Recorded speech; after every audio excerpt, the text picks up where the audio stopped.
আজকের এই কাহিনী কোনো সাধারণ কল্পনা নয়। এটি সেই চিরন্তন সত্যের বর্ণনা, যার জন্য মুমিন বান্দারা দুনিয়ার সব লোভ লালসা বিসর্জন দেয়। কল্পনা করুন সেই মাহেন্দ্রক্ষণ। হাসরের ময়দানের সূর্য পশ্চিম দিগন্তে অস্তমিত হয়েছে, হিসাব নিকাশের খাতা বন্ধ হয়েছে। আপনি সফলভাবে পুলসিরাত পার হয়ে জান্নাতের সেই বিশাল ফটকের সামনে এসে দাঁড়িয়েছেন, যা নূরের আলোতে ঝলমল করছে। জান্নাতের সুগন্ধি আপনি বহুদূর থেকেই পেতে শুরু করেছেন।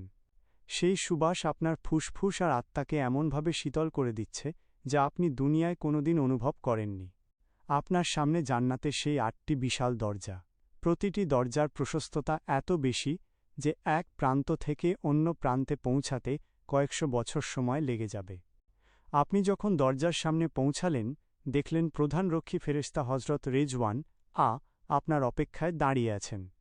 তিনি যখন জান্নাতের স্বর্ণের চাবি দিয়ে বিশাল সেই ফটকটি খুলবেন, তখন ভেতর থেকে আসা জান্নাতি হাওয়া আপনার সারা শরীরকে এক অপার্থিব প্রশান্তিতে ভরিয়ে দেবে। জান্নাতের ভেতরে প্রথম পা রাখতেই আপনি দেখবেন সেখানকার জমিন। সেখানে সাধারণ কোনো মাটি বা ধুলোবালি নেই। সেখানের মাটি হল অত্যন্ত উন্নতমানের খাঁটি জাফরান এবং কস্তুরী মিশ্রিত। মাটির প্রতিটি ছোট ছোট কণা হীরা, মণিমুক্তা আর ইয়াকুত পাথরের মতো আপনার পায়ের নিচে চিকচিক করছে। দুই পাশে সারিবদ্ধভাবে দাঁড়িয়ে থাকা ফেরেশতারা আপনাকে অভিবাদন জানাচ্ছে। তারা বলছে, সালামুন আলাইকুম তিবতুম ফাদখুলুহা খালিদিন, অর্থাৎ আপনাদের প্রতি শান্তি বর্ষিত হোক, আপনারা পবিত্র হয়ে এসেছেন, অতএব চিরস্থায়ীভাবে জান্নাতে প্রবেশ করুন। আপনি জান্নাতের ভেতরে হাঁটতে শুরু করলেন। আপনার চলার পথটি এত মসৃণ আর সুগন্ধি যে আপনি বারবার থেমে সেই সৌন্দর্য উপভোগ করতে চাইবেন। আপনি অবাক হয়ে জান্নাতের আকাশের দিকে তাকাবেন। সেখানে আমাদের এই পৃথিবীর মতো কোনো প্রখর সূর্য নেই যা মানুষকে ক্লান্ত করে দেয়। আবার সেখানে কোনো ঘুটঘুটে অন্ধকারও নেই। পুরো জান্নাত এক মায়াবী, স্নিগ্ধ এবং নূরের আলোতে সবসময় ঝলমল করে থাকে। জান্নাতের আবহাওয়া হবে সবসময় নাতিশীতোষ্ণ। সেখানে প্রচণ্ড গরমও নেই, আবার হাড় কাঁপানো শীতও নেই। আপনি যখন জান্নাতের বাগানগুলোর মধ্য দিয়ে হেঁটে যাবেন, দেখবেন প্রতিটি গাছের কাণ্ড বা ডালগুলো খাঁটি সোনার তৈরি। গাছের পাতাগুলো রেশমের মতো নরম এবং সেগুলো থেকে এক প্রকার ঝংকার বা সুর বের হয় যা পৃথিবীর সব সঙ্গীতের চেয়ে মধুর। হাদিসে এসেছে, জান্নাতের একটি গাছের ছায়া পার হতে একজন দ্রুতগামী অশ্বারোহীর ১০০ বছর সময় লেগে যাবে। আপনি যেখানেই তাকাবেন, শুধু ঘন সবুজ বনানী আর নহর বা নদীর কলতান আপনার কানে ভেসে আসবে। জান্নাতের নদীগুলো কোনো সাধারণ পানির স্রোত নয়। সেখানে স্বচ্ছ পানির নদী, সুস্বাদু দুধের নদী, জান্নাতি পানীয়র নদী এবং খাঁটি মধুর নদী। এই নদীগুলোর জন্য কোনো গর্ত বা খালের প্রয়োজন হয় না। এগুলো মাটির ওপর দিয়েই আপনার ইচ্ছামতো বয়ে চলছে। আপনি যখনই কোনো নদীর তীরে পৌঁছাবেন, দেখবেন তার কঙ্করগুলো মণিমুক্তার এবং তার তলদেশ কস্তুরীর। আপনি জান্নাতের রাজকীয় পোশাকে সজ্জিত হয়ে যখন এই বাগানে বিচরণ করবেন, তখন আপনার মনে হবে দুনিয়ার সব কষ্ট আজ সার্থকতা খুঁজে পেয়েছে। জান্নাতে প্রবেশের সাথে সাথে আপনার বয়স আর কখনো বাড়বে না। আপনি হবেন চিরযুবক, আপনার বয়স হবে চিরকাল ৩৩ বছর। আপনার উচ্চতা হবে হজরত আদম আয়ের মতো এবং আপনার সৌন্দর্য হবে হজরত ইউসুফ আয়ের মতো। আপনার মনে কখনো কোনো দুঃখ আসবে না, কখনো কোনো ক্লান্তি আপনাকে স্পর্শ করবে না। আপনি কেবল সুখ আর আনন্দের এক অনন্ত সাগরে নিজেকে আবিষ্কার করবেন। আপনি জান্নাতের মোহনীয় বাগান পার হয়ে এখন এগিয়ে যাচ্ছেন আপনার জন্য নির্ধারিত সেই রাজকীয় প্রাসাদের দিকে। একজন মুমিন জান্নাতের নিজের প্রাসাদের পথ এমনভাবে চিনে ফেলবেন যেন তিনি চিরকাল এখানেই বাস করতেন। আপনার সামনে এখন দাঁড়িয়ে আছে এক বিশাল অট্টালিকা, যার প্রতিটি ইট খাঁটি সোনা এবং রূপার তৈরি। প্রাসাদের ইটের মাঝখানের জোড়াগুলো সাধারণ সিমেন্ট দিয়ে নয়, বরং সুগন্ধি কস্তুরী দিয়ে আটকানো হয়েছে। প্রাসাদের দেয়ালগুলো এতই স্বচ্ছ যে আপনি বাইরে থেকে ভেতরের নেয়ামতগুলো এবং ভেতর থেকে বাইরের বাগানগুলো দেখতে পাচ্ছেন। আপনি যখন আপনার প্রাসাদে প্রবেশ করবেন, দেখবেন সেখানে মখমলের রাজকীয় বিছানা আর রেশমের গালিচা বিছানো আছে। সোনার তৈরি বিশাল পালঙ্কে আপনি যখন হেলান দিয়ে বসবেন, আপনার মনে হবে দুনিয়ার সব ত্যাগ আর ধৈর্য আজ সার্থক হয়েছে। আপনার জানালার পাশ দিয়েই বয়ে যাচ্ছে জান্নাতি নহর বা নদীগুলো, যার কলতান আপনার হৃদয়কে প্রশান্ত করবে।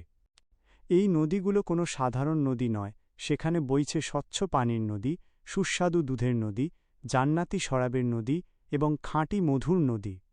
সবচেয়ে বিস্ময়কর হল, এই নদীগুলোর জন্য কোনো গর্ত বা খালের প্রয়োজন হয় না, এগুলো মাটির ওপর দিয়েই আপনার ইচ্ছামতো বয়ে চলছে।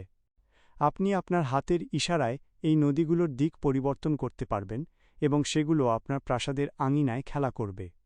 আপনি যখনই তৃষ্ণার্ত বোধ করবেন, সোনার পানপাত্রে সেই নহর থেকে অমৃত পানীয় আপনার সামনে হাজির হবে। আপনার সেবার জন্য সেখানে নিয়োজিত আছে হাজার হাজার চিরকিশোর সেবক। তারা মণিমুক্তা খচিত থালায় করে আপনার জন্য নিয়ে আসবে জান্নাতি খাবার ও হরেক রকমের ফলমূল। আপনি জান্নাতের যে ফলের কথা মনে মনে কল্পনা করবেন, সেই ফলের গাছের ডালটি স্বয়ংক্রিয়ভাবে আপনার প্রাসাদের জানালার কাছে নুয়ে পড়বে। সেই ফলের কোনো খোসা থাকবে না, কোনো আঁটি থাকবে না, তা হবে মাখনের চেয়ে নরম আর মধুর চেয়ে মিষ্টি। জান্নাতের একটি ফল একবার মুখে দিলে আপনি হাজারো রকমের স্বাদ অনুভব করবেন। সেখানে খাওয়ার পর আপনাকে কোনোদিন মলমূত্র ত্যাগের কষ্ট করতে হবে না। আপনার শরীরে কোনো ঘাম হবে না, বরং একটি সুগন্ধি ঢেকুরের মাধ্যমেই সব খাবার হজম হয়ে যাবে। আপনার শরীর থেকে কস্তুরীর সুঘ্রাণ বের হবে, যা সারা প্রাসাদকে মৌ মৌ করে রাখবে। জান্নাতের প্রাসাদে আপনার কোনো একাকিত্ব থাকবে না, সেখানে আপনার সাথে থাকবে আপনার পুণ্যময় পরিবার এবং সঙ্গীগণ। আপনি তাদের সাথে সোনার খাটে বসে দুনিয়ার সেই সব দিনের কথা মনে করবেন, যখন আপনি কষ্টের মাঝেও ইবাদত করেছিলেন। জান্নাতে কোনো ঝগড়া নেই, কোনো হিংসা নেই, কোনো মনোমালিন্য নেই। আল্লাহ তাআলা জান্নাতবাসীদের অন্তর থেকে সব রকমের সংকীর্ণতা দূর করে দিয়েছেন। আপনার প্রতিটি মুহূর্ত কাটবে আনন্দে এবং বিস্ময়ে, কারণ জান্নাতের নেয়ামত প্রতিদিন নতুন নতুন রূপে আপনার সামনে হাজির হবে। আপনি যা চাইবেন, আপনি যা ভাববেন, আল্লাহ তাআলা তা-ই আপনার জন্য সৃষ্টি করে দেবেন। এটিই হল সেই চিরস্থায়ী সফলতা, যার কোনো শেষ নেই এবং যার কোনো ক্লান্তি নেই। জান্নাতের এই রাজকীয় জীবনে কোনোদিন একঘেয়েমি আসবে না। প্রতি শুক্রবার জান্নাতবাসীদের জন্য এক বিশাল সমাবেশের আয়োজন করা হবে। সেটি হবে জান্নাতের এক অদ্ভুত সুন্দর বাজার। তবে এই বাজার আমাদের দুনিয়ার বাজারের মতো কেনাবেচার জায়গা নয়। সেখানে জান্নাতবাসীরা একে অপরের সাথে দেখা করতে যাবেন। সোনার পালঙ্কে বসে তারা দুনিয়ার সেই সব স্মৃতিচারণ করবেন, যখন তারা কষ্টের মাঝেও মহান আল্লাহর ইবাদত করেছিলেন। সেখানে হজরত আদম আলাইহিসসালাম থেকে শুরু করে শেষ নবী হজরত মুহাম্মদ সাল্লাল্লাহু আলাইহি ওয়াসাল্লাম পর্যন্ত সকল নবীগণের সাথে দেখা করার সুযোগ হবে। সেই সমাবেশে উত্তর দিক থেকে এক মৃদু জান্নাতি বাতাস বয়ে যাবে। সেই বাতাসের স্পর্শে জান্নাতবাসীদের রূপ এবং লাবণ্য বহুগুণ বেড়ে যাবে। যখন তারা নিজ নিজ প্রাসাদে ফিরে আসবেন, তখন তাদের পরিবার অবাক হয়ে বলবে, আল্লাহর কসম, আমাদের ছেড়ে যাওয়ার পর তোমাদের সৌন্দর্য তো আরও হাজার গুণ বেড়ে গেছে। জান্নাতবাসীরাও উত্তরে বলবে, তোমাদের সৌন্দর্য আমাদের অনুপস্থিতিতে বহুগুণ বৃদ্ধি পেয়েছে। জান্নাতের জীবনের সবচেয়ে বড় আনন্দের সংবাদটি আসবে একটু পরেই, যখন মহান আল্লাহ তাআলার নির্দেশে মৃত্যুকে একটি ভেড়ার আকৃতিতে জান্নাত এবং জাহান্নামের মাঝখানে আনা হবে। সকলের সামনে সেই মৃত্যুকে জবাই করে দেওয়া হবে। একজন ফেরেশতা উচ্চস্বরে ঘোষণা করবেন, হে জান্নাতবাসী, আজ থেকে তোমাদের আর কখনো মৃত্যু হবে না, তোমরা এখানে চিরকাল বেঁচে থাকবে। এই ঘোষণা শোনার পর জান্নাতবাসীদের আনন্দের আর কোনো সীমা থাকবে না। সেখানে কোনো রোগ নেই, কোনো বার্ধক্য নেই, কোনো চিন্তা বা উৎকণ্ঠা নেই। প্রতিটি মুহূর্ত কাটবে নতুন নতুন বিস্ময় আর অফুরন্ত নেয়ামতের মাঝে। কিন্তু জান্নাতের সব নেয়ামত একদিকে, আর মহান আল্লাহর দর্শন হবে অন্যদিকে। জান্নাতের ইতিহাসে সেটিই হবে শ্রেষ্ঠতম এবং মহিমান্বিত দিন। আল্লাহ তাআলা তাঁর বান্দাদের সামনে থেকে নূরের পর্দা সরিয়ে দেবেন। সারা জান্নাত মহান রবের নুরানি আলোতে ঝলমলিয়ে উঠবে।